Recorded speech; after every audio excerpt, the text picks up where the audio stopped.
Devil May Cry 4 has crossed the great divide to the next-gen consoles. Originally, I played it on the Xbox 360, the first Devil May Cry game in the series that I played on a Microsoft platform. Now, it has arrived on the next-gen platforms. We're talking about the PlayStation 4, the Xbox One. This is an older game.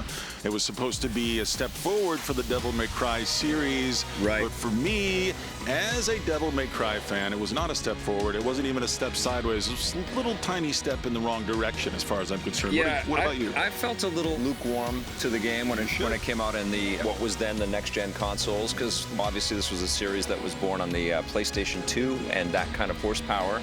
And so when it made that leap to the PS3 and the Xbox 360, I expected a hell of a lot more than invisible walls and enemies that would just keep popping up and all kinds of closed barriers that didn't make any sense. And actually, the whole game doesn't really make all that much sense. No, and I don't need it to make sense, and that's kind of the beauty of Devil May Cry. It was very much this hardcore Japanese action game that was sort of lifting things from what felt like American culture, from anime culture, and putting them in a blender and putting the blender on high for a very long time.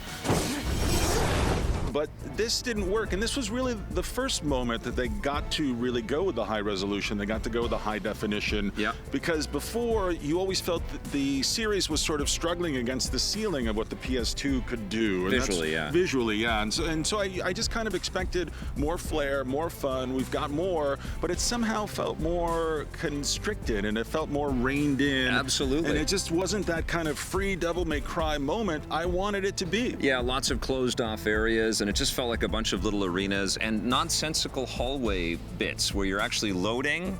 You load up a tiny hallway, you walk into another door, you're loading again, and then you walk into an arena that you can do some combat in. There's an awful lot of loading, even at the very start of this game. Absolutely. I just thought, I'm playing this on the PS4. This is a powerful machine, way too powerful for this game. I think the PS4 conversion, they've actually done some really nice things. I think it actually looks pretty damn solid, and the loading time is quicker than I remember it from the previous gen, but you're still dealing with lots of tedious enemies to battle and tons of replication of them. All the enemies in this game are the worst in the Devil May Cry series. I mean, I always look forward to finding the enemies because I remember the marionettes from the first game that were evil and possessed, and you could fight them, and it was fun to fight them. Here you've got like pillows that come to life or something, and I don't feel menaced by them. I don't feel afraid of them. I just kind of feel sad that these are the enemies we have in this Devil May Cry game. Obviously, this was the last that was created by Capcom Japan. The series went on to be developed by Ninja Theory. This was the end of it, right. So I feel that in retrospect, that there's a little tension in this game. Like you feel like the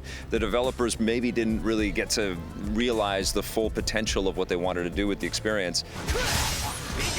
I'm wondering if Capcom's move here is to kind of reclaim the franchise, and I'm wondering if they're still thinking about working with Ninja Theory, and they're checking to see which one's going to sell better, whether it's DMC Special Edition, the DMC4 Special Edition, or the new reboot of DMC for the new consoles. I don't like this one. This is the worst 4 out of 10. Really? It's a bad game. I don't think it's that bad. So boring. I'm giving it a 7 out of 10. Oh my God.